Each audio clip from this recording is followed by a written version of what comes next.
Quickly turn our Bibles to the book of Isaiah chapter 46 and let us read from verse 4. Hallelujah. Even to your old age I am he, and even to your gray hairs that I will carry you.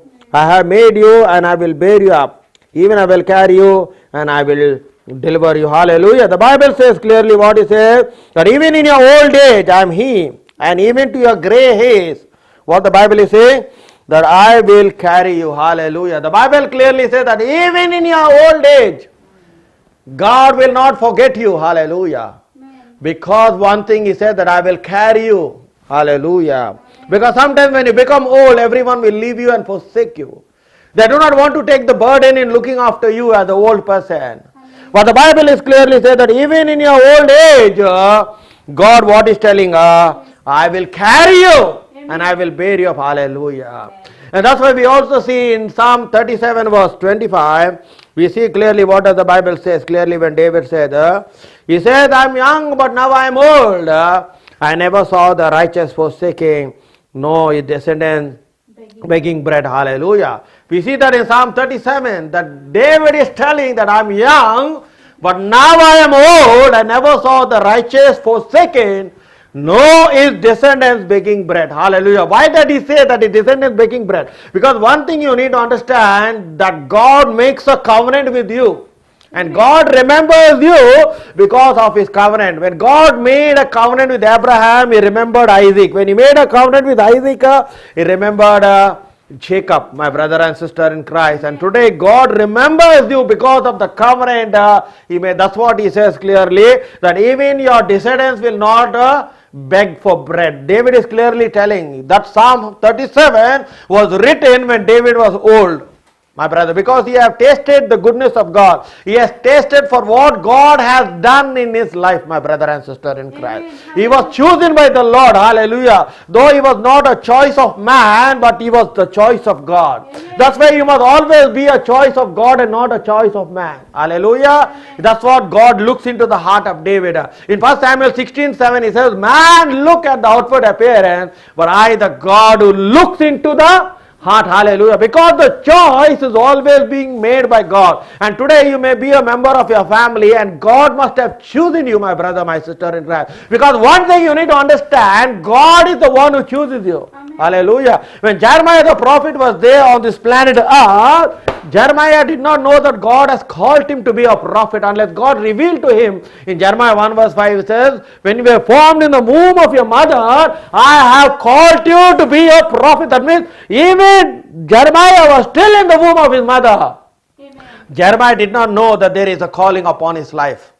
Bible says that in Jeremiah 1:5. Jeremiah did not know, and he said, I have chosen you to be a prophet. Hallelujah. Amen. And that's what in the Gospel of John 15:16 he says, for you have not chosen me, but I have chosen you. Amen. That you may go and bear fruit. Hallelujah. And that's what the plan and the purpose of God. When God chooses you, he wants you to bear fruit. He doesn't want you to be like that fig tree. You know, when he was hungry, the Bible says, when he came to the fig tree, there was no figs in the tree. What he did immediately? He cursed it immediately. And immediately the disciples seen that when Jesus cursed, within a few days, that the tree totally died. My brother and sister, why? Because as a Christian, you must be fruitful. You must bear fruit for who? For the Lord. Because he has chosen you. And that's what we see, that in the life of David, he was chosen.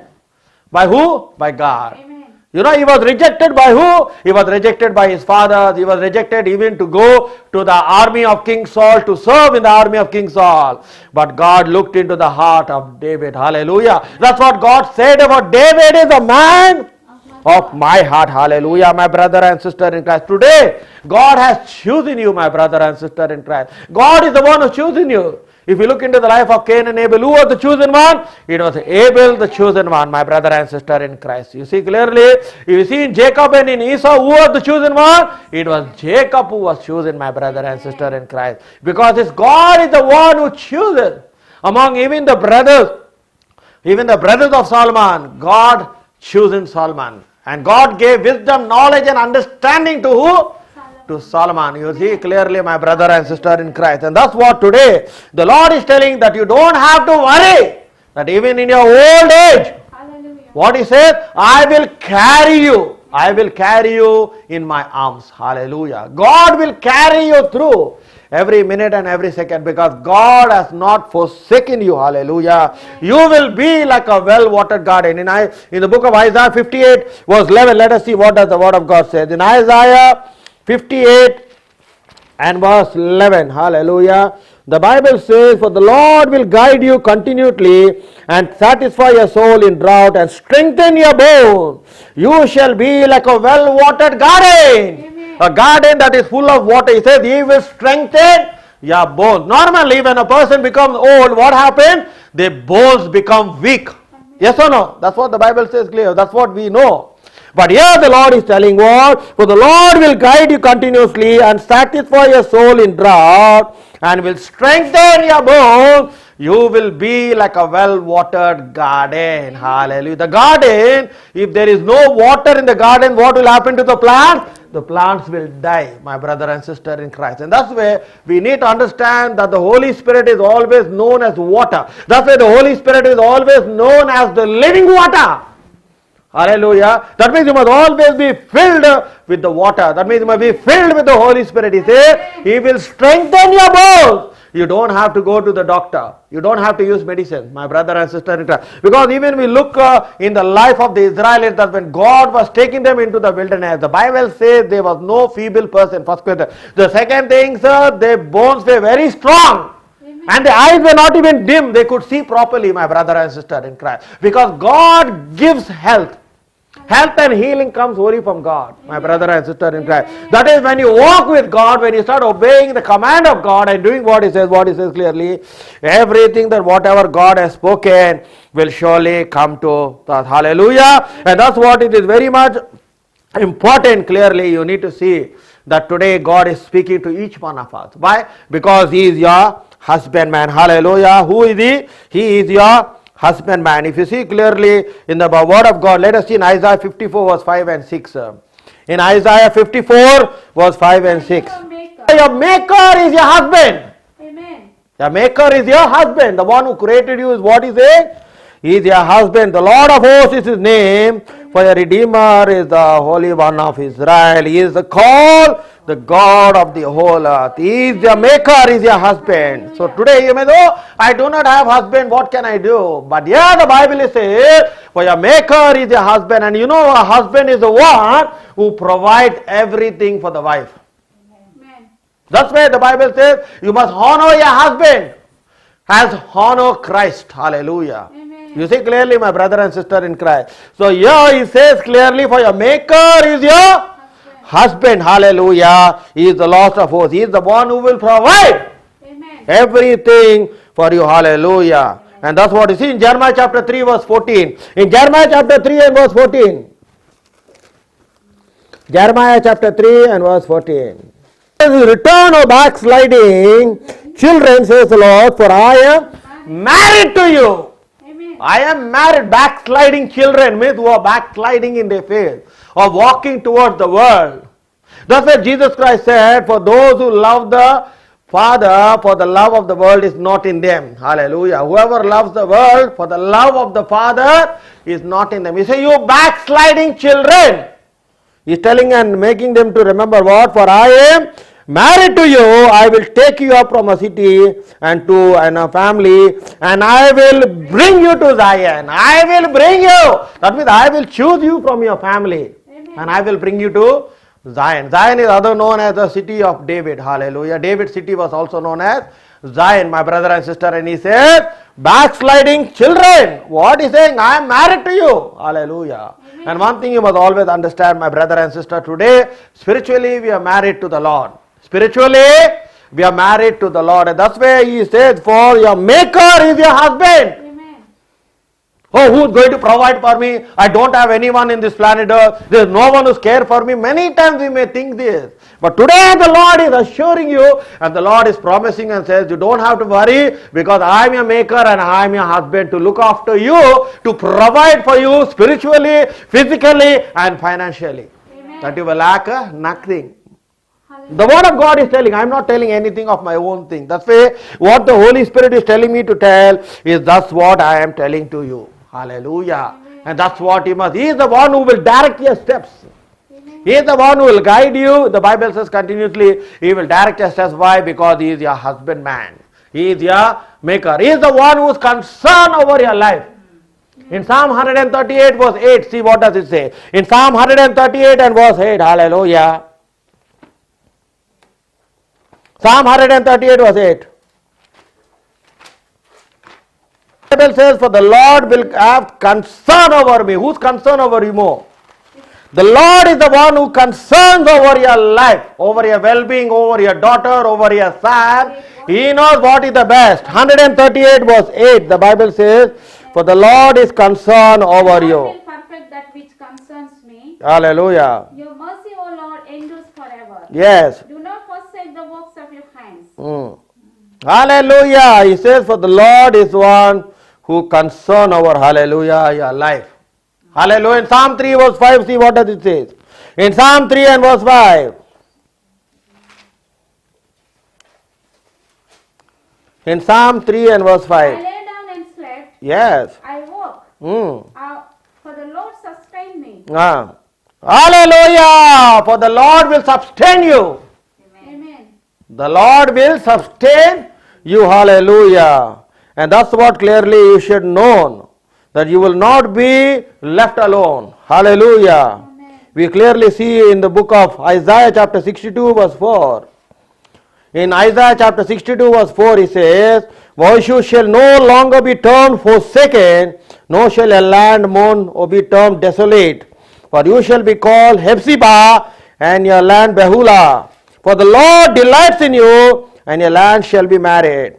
As a young man marries a virgin, so you sons marry you, and as the bridegroom rejoices over the bride, so shall your God rejoice over you. Hallelujah. So what he says, you will not be, no longer be termed forsaken. Amen. You will not be forsaken. Hallelujah. Hallelujah. Amen. Why? Because now the Bible says, you're just like a young man marries a virgin, so you sons marry you, and the bridegroom rejoice over the bride, so shall your God rejoice over you. Hallelujah. Hallelujah. We rejoice in the Lord. Hallelujah. Amen. Why? Because see, God's promises are giving us so many. And today we are not forsaken, no, stricken. Hallelujah. Amen. Because God is the one who concerns over our life. Hallelujah. God is the one who looks after our needs. Hallelujah. Amen. No matter the people may leave you and go. But one thing you need to depend upon God. Hallelujah. Because He is your maker, He is your husbandman, and He is the one who will go before you. He is the one who looks after you. Hallelujah. That's the way you need to understand. As long as you are walking with God, as long as what God has called you to do, you do, one thing, nothing, no harm shall befall you. Hallelujah. No plague will come even to your dwelling. He will keep you secured. Hallelujah. Because the word of God says, for he who touches you, touches the apple of my eye. Hallelujah. That is the promise of God. That He will protect you. He will protect you from danger. He will protect you when you are in the wilderness. You see, that's what is the meaning of wilderness. That means when you are going through trial, when you are going through tribulation, when you are going through problem, that is a wilderness experience. Hallelujah. That's the way God had to go by night time by fire and daytime by cloud, so that He could protect Israel from all the animals. Hallelujah. And that's what today we clearly understand, that God's protection will be upon you from who? From the devil. Hallelujah. Hallelujah. Because what is the plan of the devil? The plan of the devil is to destroy your life. The plan of the devil is what? To destroy. The Bible says he went to make war with the woman and her offspring. Where does it say that?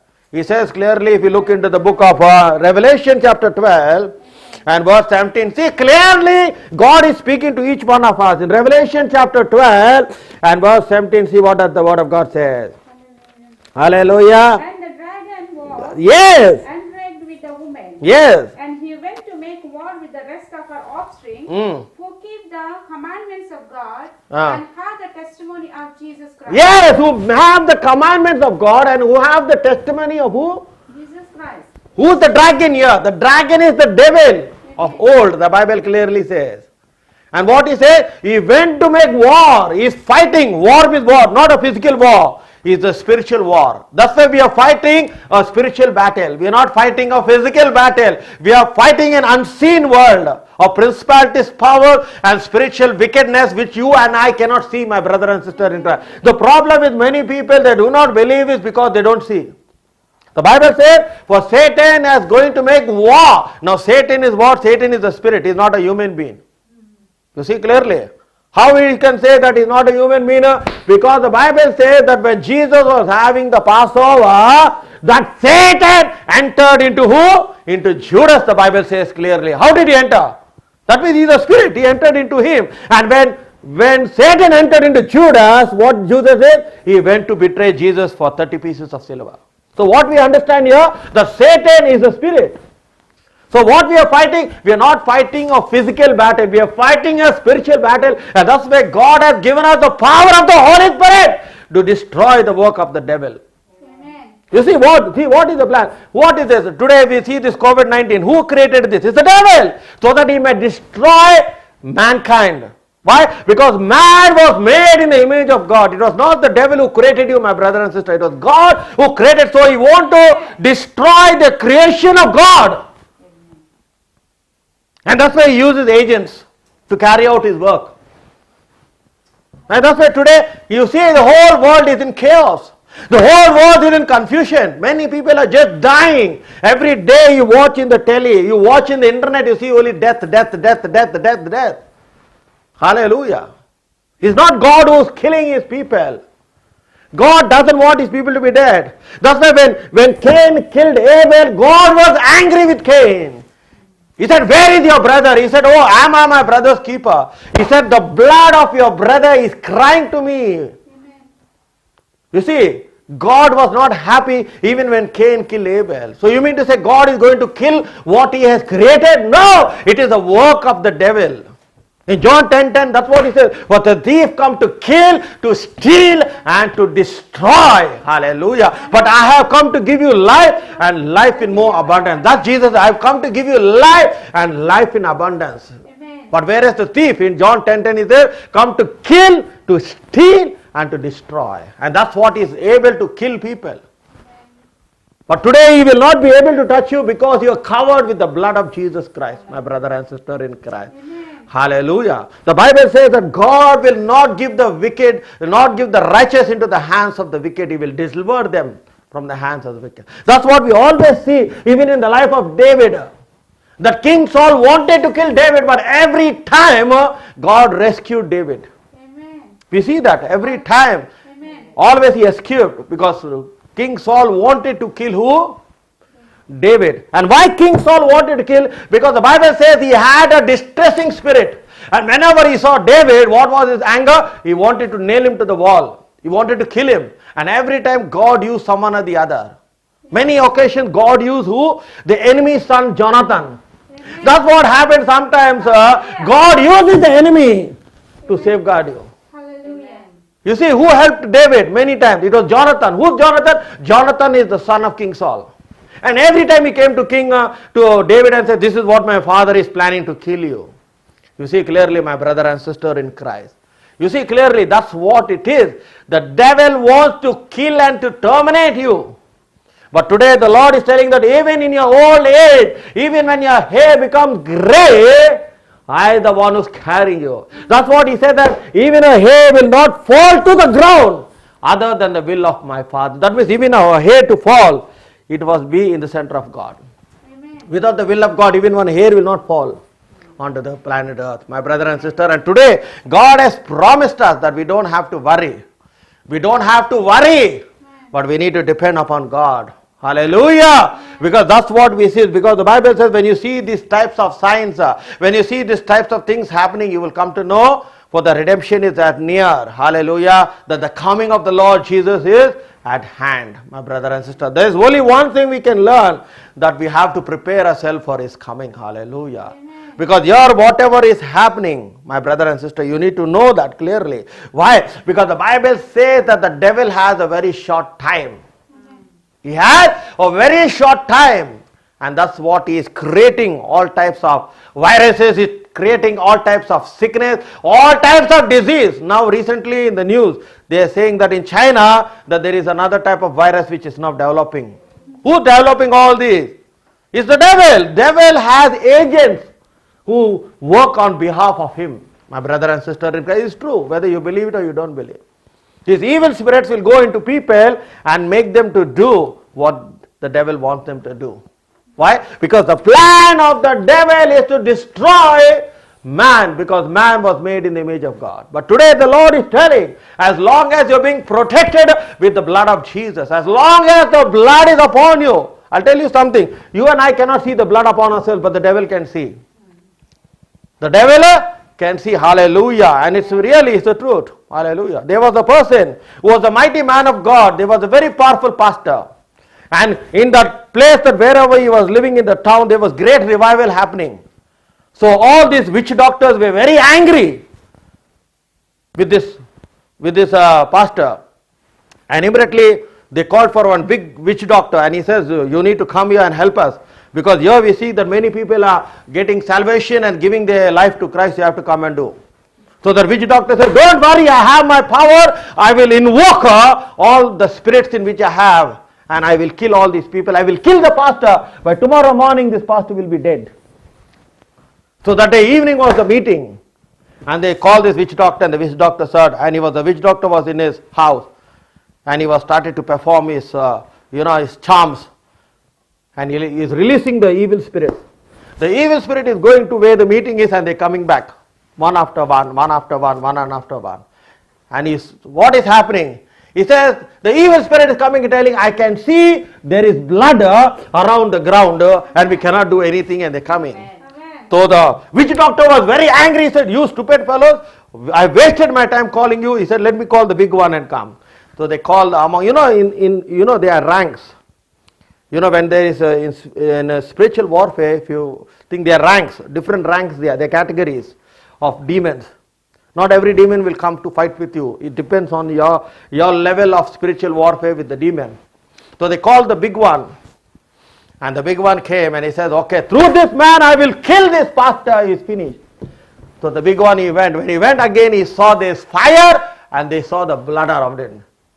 And he came back and he says, I am not able to do anything because there is fire and there is blood. But because I have been sent on a mission, and without completing my mission, I will not go back. Now because you sent me to kill, I have to kill someone. So it's now you, I will kill you. And he killed the witch doctor. Next day morning when they came in, they saw the witch doctor is already dead in his house. Amen. Hallelujah, my brother and sister in Christ. Why I am telling you this? Because you cannot see that there is blood around you, but the devil can see there is blood around you. Because God's promises are given to us. Before I conclude my message, let me show you in the book of Zechariah chapter 2 verse 5 clearly. See what the word of God says in Zechariah chapter 2 and verse 5. The Bible says, for my children shall be inhabited without a wall, for I will be a wall of fire around them. What is around them? Read clearly. In Zechariah chapter 2 and verse 5. Be the glory and the mist. Amen. Wall of fire around who? See, let me tell you something. The church is always known as her, as a female, not a male. The church is always addressed as a her, means a female, not a male. Thus way the church is known as the bride, not the bridegroom. Amen. Because Jesus is the bridegroom. So the church is her. Jerusalem also her. Her means everyone. Amen. He says, I will be a wall of fire around her and the glory of God. So if the glory of God is there and the fire around a meeting, will you think the devil will come there? Now see what I am telling you. You will not understand this clearly. Because I understand that, because I was we were in that meeting, we still under witness over what happened, and the Lucifer, the spirit is telling, there is fire all around this place. 300 people were there. He is telling in English, he can't speak English. He is a Telugu boy, he is speaking English. He says, there is fire all around this place. Why you came? He is shouting. Now we may be thinking, where there is fire, there is no fire, we can't see. But he can see. In the realm of the spirit, what happened? He can see. And immediately he saw. You see, he was very angry. He challenged and said, I will kill you. I will kill you before you end this meeting. He said those words. God is my witness if I lie. Today is my birthday. God is my witness what he said, every word. Why? Because you and I cannot see that fire, but the devil or the evil spirit can see the fire and the blood that is around you. Amen. Hallelujah, my brother and sister. And that's why we need the protection of God. Amen. That's why as long as the protection is upon you, nothing can happen. That's what there was protection even on the life of Samson. But when Samson disobeyed God, for God told him one thing: you're a child, you're a Nazarite, your life has been dedicated to me by your mother, Amen. that no razor will come upon you as long as you live. And that promise you have to keep it till you die. And that is what he broke. Who? He went and told it to Delilah. She asked him, where is the power of your strength? He says, for no razor has come upon me, for I am dedicated to the Lord, he says. And you know what happened? Immediately the protection which was upon Samson left him when she cut his hair. And Bible clearly says in Judges 16:20, for the Lord has left him. Amen. The Lord has left who? Samson. Him. But the same thing we look in the life of David, when they said, let me go and call a man, a skillful man who plays the harp. They say he's a mighty man of war, he's a mighty valor, he is the son of Jesse. And you know what they said about David? The Lord is with him. See, two things. Okay? Two things. In Judges 16:20, see what does it says? Judges 16:20. Did not know that the Lord left him. Samson did not know that there was no protection over his life. Okay? We clearly see. But in the same scenario we see in David. When King Saul disobeyed God's command, a distressing spirit came upon him and they said, call me a skillful man that who may play the harp. And who was called? David. Now what the servant is telling, see testimony. He's telling very powerful testimony of David. He says he's a mighty man of valor, means he's a brave fellow. He's a man of war. He's the son of Jesse. Three things he said. But the fourth thing, and the Lord is with him. Amen. The Lord is with him. It is not that because he was playing very good harp that the evil spirit left him. The Lord was with him. Amen. The anointing of God was with him, that when he played, it changed the atmosphere, it changed the place, it changed the presence of God, that the evil spirit could not stand there. It left King Saul. Amen. My brother and sister in Christ, and that's what today you need to understand, that the protection of God is the one which is over your life. Amen. And that is what you need to understand, is because you don't see, you don't believe. Hallelujah. Hallelujah. That's what even Jesus Christ said. Jesus Christ said, if I tell you of earthly things you do not believe, to Nathanael he is telling, how much more will you believe if I tell you of spiritual things? Even during the time of Jesus Christ, Jesus' disciples never understood spiritual things, because it was not their level of understanding. And today, as a child of God, you don't understand the things of the Spirit, because it is foolishness to you. Even if I tell you also, you don't understand. You may criticize me, you may make fun of me, or you may be thinking that I'm telling of my own imagination. Hallelujah. But it is there. Because Colossians clearly says that he is the invisible God, and through him the seen and unseen was created. Seen and unseen. In Colossians, Paul says clearly in the first chapter.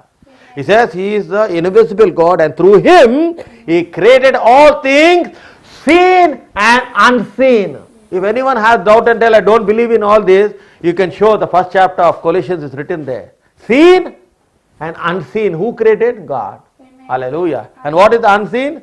Is angels, principalities, powers, spiritual wickedness, which you cannot see with your naked eye, until God opens your spiritual eyes that you may see. Hallelujah. So today, as the Lord has been led us, and we want to thank God for his word today, in Isaiah 46 verse 4, where the Lord says clearly that even in your old age, that you don't have to worry. Even when your hair becomes grey, you don't have to worry, for I will carry you through. Hallelujah. It's only God who can carry us, it's only God who can sustain us, and it's only God who is concerned over our lives. Hallelujah. Amen.